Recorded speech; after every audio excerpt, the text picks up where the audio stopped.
Mucho gusto, gracias. Eh. I didn't say that right. Fantastic. So, American fiction covers so many themes. Which one was your favorite one? Family. I love seeing the normalcy of a black family, which we don't see all the time. High achieving, right? Where there's great expectations, great things are expected. A family full of doctors, PhD kind of Ish. doctor sort of thing.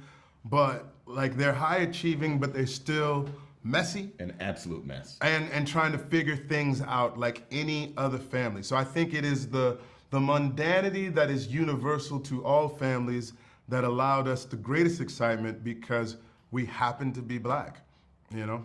I have to echo that. I think that the portrait of the family in this film is something that I hadn't been asked to be a part of before. But I also think it represents the heart and spirit of this story. I watched the film for the first time a couple of days ago in Brooklyn, and I just sat there at one point, about 3/4 of the way through the film, and I just smiled to myself and said, "This is just a beautiful group of people." Yeah. And it was wonderful to see that group of people shining on that screen, and it's rare, and in some ways it becomes not necessarily an answer, but it becomes a response to the conversation that's happening in other parts of the film about tropes and stereotypes and misrepresentation, and so I think the family for me is the thing. There's a particular scene I really enjoyed that was a bit of a surprise, was when Cliff gives Monk some words of wisdom about, open up, let people appreciate you. What was it like filming that scene? I loved it. I loved it. I think I've been looking forward to the scene since I first read the script because there's a tenderness to it that I don't think we had seen in Cliff up until that point.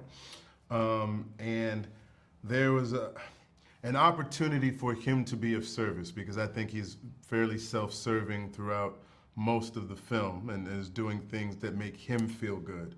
And he saw his brother sort of isolated and alone, and he had an idea of what was happening, and he had an idea of something that could possibly penetrate. And I think that seeing that kind of tenderness between two brothers on screen, whether they be brothers or just brothers, you know what I'm saying, is something that I think sort of opens up the idea of what masculinity should be, right? And that like they can be loving with one another. I really enjoyed it. I was talking to my wife about this scene, and she said, she said you kissed him so sensually. I don't know, she's like, yeah, but you just laid it right on his forehead. She was jelly. I guess so, man. I was like, a woman I kiss you like this on the She said, side. you don't kiss me like you kissed his forehead. Wow. Wow. But it's a beautiful moment. It's a moment of reconciliation as well. And what I loved about it is that,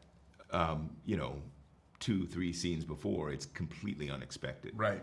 And it speaks to the ways in which, regardless of what you want or desire, you are locked into your family. Amen. And so, and there's love in the DNA, despite everything you might want to think. Yeah. We love, the comedy, the story, everything in this film. Thank you so much, gentlemen, for your time. Nancy, appreciate you. Take care. You too.